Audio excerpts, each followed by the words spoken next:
Bismillahirrahmanirrahim. Alhamdulillahi Rabbil Alameen. As-salatu was-salamu ala rasulihil kareem wa ala alihi wa ashabihi wa man istanna bi sunnatihi ila yawmiddin. Assalamu alaikum wa rahmatullahi wa barakatuh, brothers.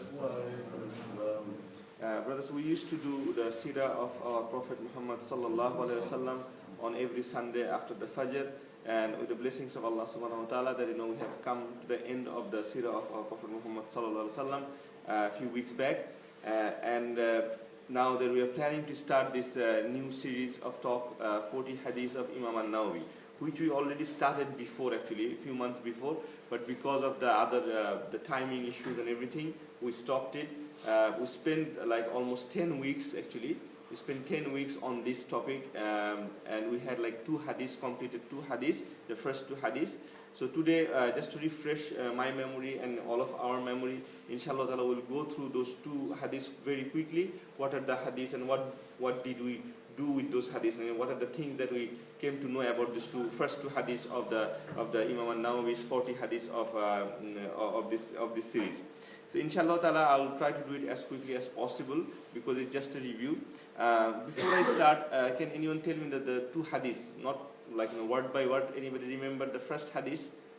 What is the first hadith? Yes. An-Nawabi. Very good. And the second hadith? Hadith of Jibril. Hadith of Jibril. Yes. And in that hadith, what did we know from that hadith? What are the questions Jibril asked? Anybody? About the Iman, about the Islam, about the Ihsan, about the signs of the Day of Judgment. So we'll just go through this one, that what we know, and inshallah ta'ala from next week we'll start the hadith number 3. So first let's talk about something about this topic, 40 hadiths of Imam An-Nawabi. What we know about Imam An-Nawabi, why this hadith, why this 40 hadiths is so famous, what is behind this scholar An-Nawabi. So we selected this collection because it's the best collection of 40 hadiths as described in our history, in our tradition, that this is one of the best collection. There are a lot of other collection of 40 hadiths. 40 hadiths on marriage, 40 hadiths on good deeds, 40 hadiths on bad deeds, 40 hadiths of Jannah, 40 hadiths of Jahannam, a lot of other topics about 40 hadiths. But this one that Imam Nawawi wrote in his lifetime, it has become so famous, and he chose all these 40 hadiths. In fact, it is 42 hadiths, but in Arab they use the 40 as a figurative language. 40 means that a good number or something like this. So, but the total number of hadiths is 42. And so this hadith was used and by a lot of scholars, and they have a lot of commentaries about this hadith, and that is one of the best collection. And these are the primary textbook of some major Islamic university, like Medina University, Al-Azhar, and all this big university has this textbook as a textbook of the hadith. The biography of the Imam An-Nawawi, as you know, that his name was Muhyiddin Abu Zakaria Yahya bin Sharaf Al-Hajami An-Nawawi. So it's a big name, but at that time they used to keep the name like this because he is the son of the Zakaria. He had a kunya called Abu Zakaria. Imam An-Nawawi never got married, so he didn't have a son called Zakaria, but you can take a kunya. And we talked about that, there are hadiths from Rasulullah Sallallahu Alaihi Wasallam that it's kind of a sunnah to take a kunya of your own, even if you don't marry to someone. So his kunya was Abu Zakaria, but his real name was Muhyiddin. Muhyiddin means who brings the new life to the deen, but he never used this name because he doesn't want to brag his name like this, he's the one who's bringing life to the deen or something like this. So he never liked this name. And also An-Nawawi is a small place near Damascus in Syria. It's a small village. Because of this Imam Al-Muhyiddin, this place became famous because he's from this place. Imam Bukhari is from the place called Bukhari, so that's why he's called Bukhari. The people who are in Medina we call Madani. So he called Imam An-Nawawi because he's from the place An-Nawawi. His childhood and education, his father was he was a very righteous Muslim, but he was not a scholar or something like that. But his father understood that his son has a gift from Allah subhanahu wa ta'ala, and he can see that he's getting this the Quran and all this talim, all this hadith very quick in the age, and he has alhamdulillah very sharp brain. So he used to have 12 lessons per day. So when he used to go to the sheikhs, he used to have 12 lessons per day, and he himself said that his back didn't touch the ground for 2 years. So because 12 lessons is a long thing, even if 1 hour or something, if you think, and to consume this amount of knowledge, it's something from Allah subhanahu wa ta'ala that he has this kind of strength and smartness, and the brain, scholarly brain that he had. And also his work and lifestyle, he at the age of 24 he became a teacher of Darul al-Asfariya. It's a very big university in Syria at that time, and also now times, he never used to take money for his teaching. So he was very strict because he was doing it for Allah subhanahu wa ta'ala, although it is not haram to take money if you teach in the Quran or something, because it is allowed by the scholars, because you're using it, if that's the only way of your living and everything, you can use that money. But he had some inheritance from his father, and he obviously lived a very austere life, a life of juhud. He never used to buy his own new clothes or something like whatever he has, he was happy with that. So he never took money for his teaching. He used to live of his inheritance of his father. He hardly wasted any time in playing holiday or entertainment kind of thing, because he died very early age. He died only at the age of 46, and in this time he wrote so many books. And still today, after almost 1,000 years later, we are talking about him. And the scholars have written so many commentaries. Universities are using his book because he spent so much time, and he was never married. It's not like it is a sunnah to get married and everything, but he was probably his intention probably is like this, that he never get time to do this. He put his life only for Allah subhanahu wa ta'ala, to acquire knowledge and to spread the knowledge of Allah subhanahu wa ta'ala. His contribution to the Muslim Ummah, almost 50 books. Imagine, in 46 years, and first 15 years or 12 years, maybe he was like a kid, right? So only like in 30 years time, you can say, he wrote almost 50 books were written by this great scholar. And among them, some of these are Riyadus Salihin that we still have. Riyadus Salihin is another collection of hadith from the authentic hadith, like from Bukhari, from Muslim. It has a collection of beautiful hadiths, and that's called Riyadus Salihin. This is the book written by Imam An-Nawabi, the Sharh of Sahih Muslim. Sharh means the explanation of the Sahih Muslim. His one is the best one. The hadith that we found in Sahih Muslim, he wrote the explanation to those ones. Like Imam Hajar al-Asqalani, he wrote the Balaghul Arab, the explanation of the Bukhari Sharif. So this Imam An-Nawabi, he wrote Sharh of Sahih Muslim. Also Sarah of Sunnah Abi Dawud, he wrote the Sarah for the Sunnah Abi Dawud also. And Al-Azkar, he has a book called, very famous book called Al-Azkar, about the zikr and everything. And Al-Majbu, Shara Al-Mahdub, and Al-Minhaj. Al-Minhaj is also a very famous book, and it is very famous in subcontinent also, and in other places of the world. This is another collection of hadith and everything.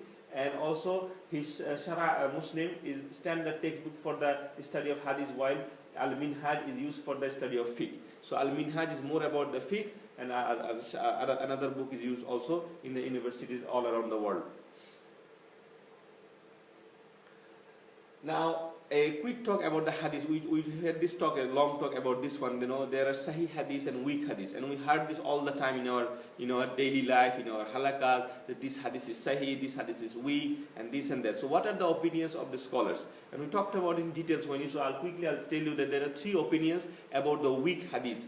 About the weak hadith that found in the books of the hadith, what are the opinions of the scholar? Are we allowed to use that or not? What should we do with the weak hadith? Why there are weak hadith in the books?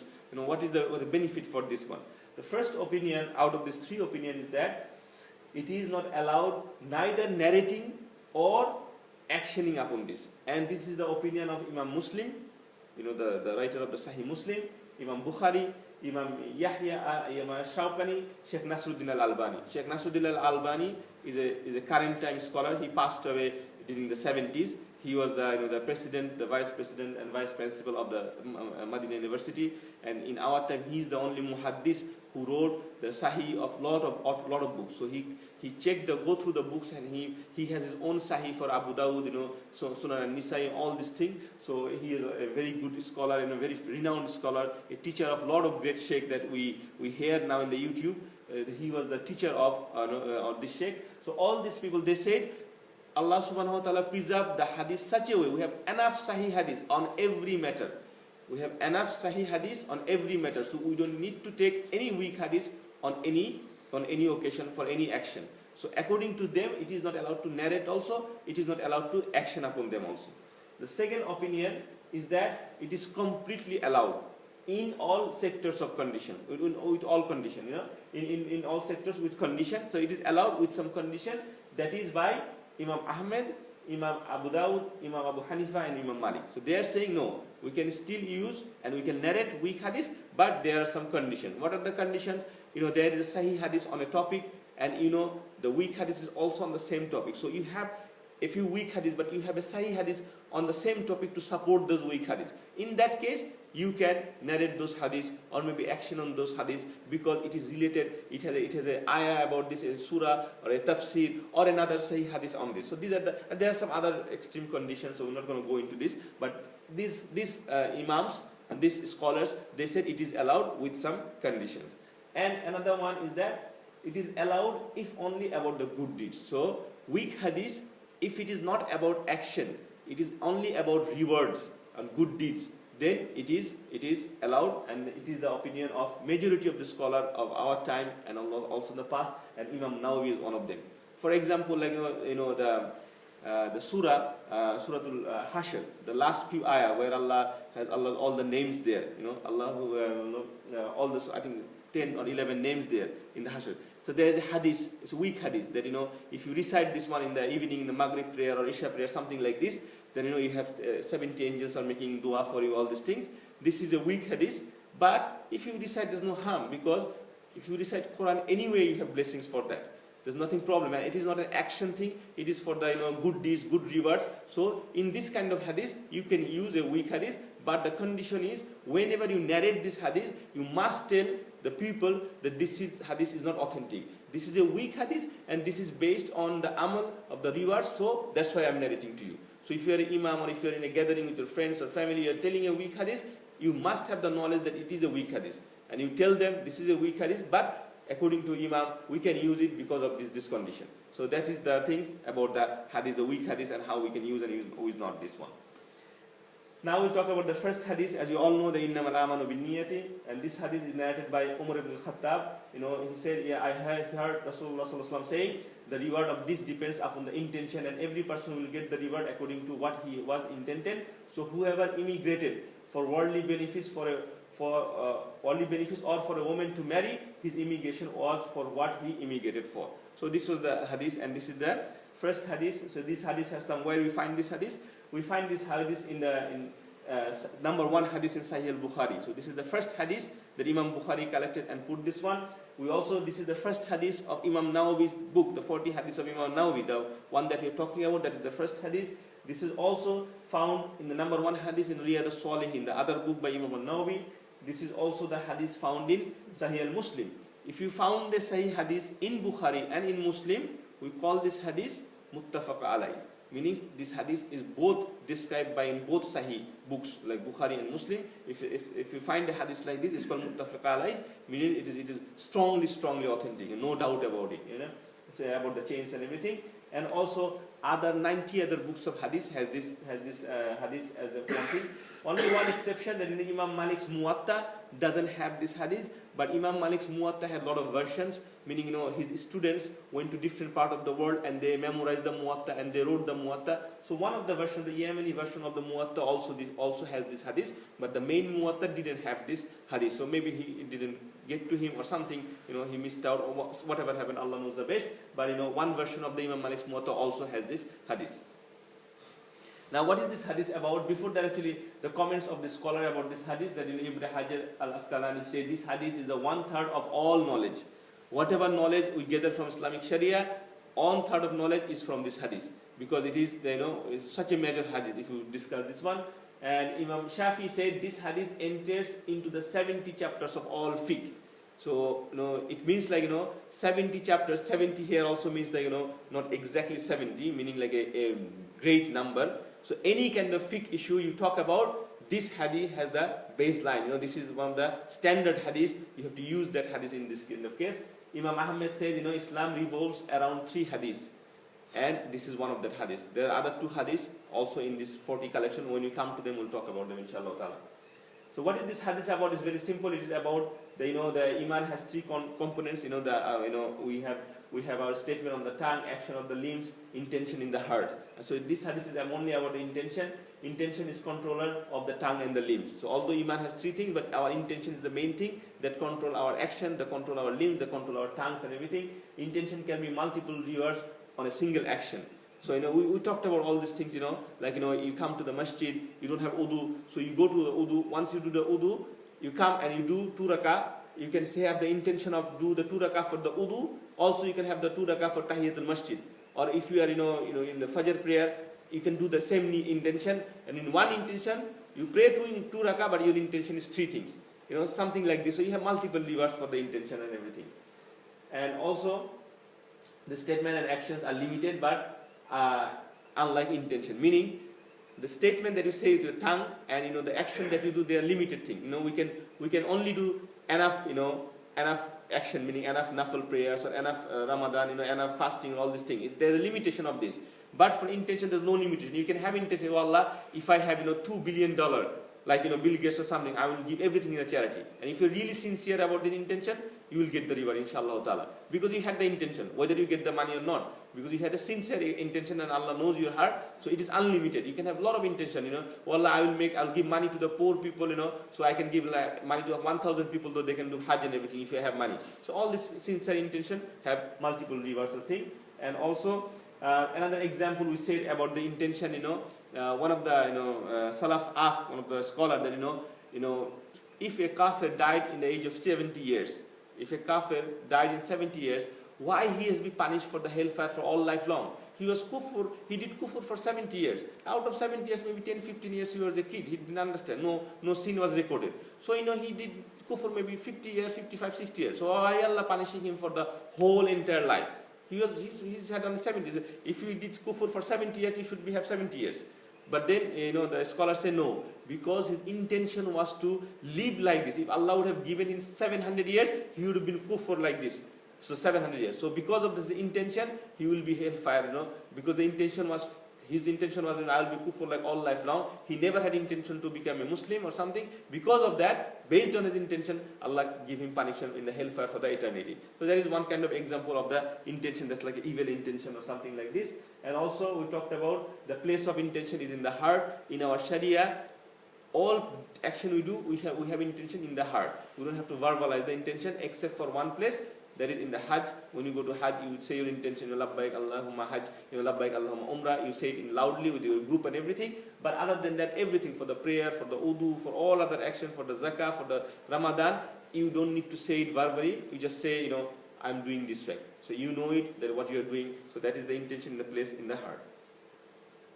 Now this is the hadith number 2, as you said, the hadith of Jibril, and it's a long hadith. Jibril came to Prophet Muhammad Sallallahu Alaihi Wasallam in the disguise of a man, as like a traveler, and he came sit down in front of Rasulullah where all the Sahabas were there. And this hadith is also described by Umar ibn Khattab. And he said he asked question to Rasulullah Sallallahu Alaihi Wasallam. He sat down very close to Rasulullah Sallallahu Alaihi Wasallam, face to face, and asked him, Ya Rasulullah. He didn't say Ya Rasulullah, he said Ya Muhammad. He didn't call him Rasulullah. He said Ya Muhammad. Tell me about what is Iman, what is Islam, and Rasulullah give the answer. What is Ihsan, what is the when is the hour? Rasulullah said that the hour I also don't know, and the question, whoever asking the question, he also don't know. Only Allah knows when is the hour. And he asked the signs of the hour, and Rasulullah give 2 signs. What are the 2 signs? And we'll talk about this later on. That these are the 2 signs of in this hadith, there are only 2 signs given by Prophet Muhammad Sallallahu Alaihi Wasallam. In the other hadith, there are different signs of the last day of the hour. So mainly this hadith is authenticity is important. This hadith is narrated by Umar ibn Khattab. So imagine how blessed is Umar ibn Khattab, the 2 great hadiths of the book. This is the first hadith of Sahih Muslim. So Sahih Muslim and Sahih Bukhari, both of the book, the first hadith is described by Umar ibn Khattab. And another authentic version of this hadith was narrated by Abu Huraira in the Bukhari. So in Bukhari, this hadith has another version described by Abu Huraira.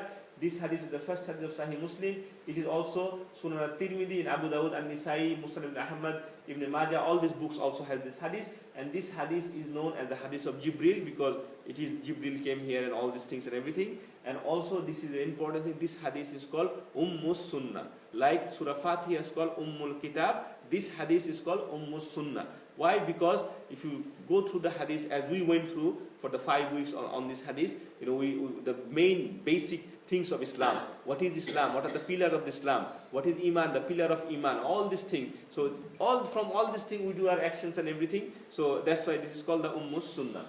And about the Islam, when Rasulullah asked about Islam, there's a 3rd hadith. We'll talk about it next week. That talks about the Islam. But about the Iman, Rasulullah said these are the Iman, the pillar of the Iman. We all know this from our childhood. We Iman in Allah, His angels, the books, the messenger, the prophets and the messengers, and then we have the iman in the last day, Yawmul Qiyamah, and also the qadr, the good and bad from the Allah subhanahu wa ta'ala. And in the previous week, we went through each of these topics. We talked about the Tawheed, about Allah, the 3 types of Tawheed, the Shirk regarding this Tawheed, and then we talked about the angels, how angels are described in the Quran, in the Sunnah. We talked about the books, the 4 books, and also we talked about the Prophet and the Messenger, what is the difference between a Nabi and a Prophet. We also said the last day, the signs of the last day, and at the end we talked about the qadr that Allah subhanahu wa ta'ala given us.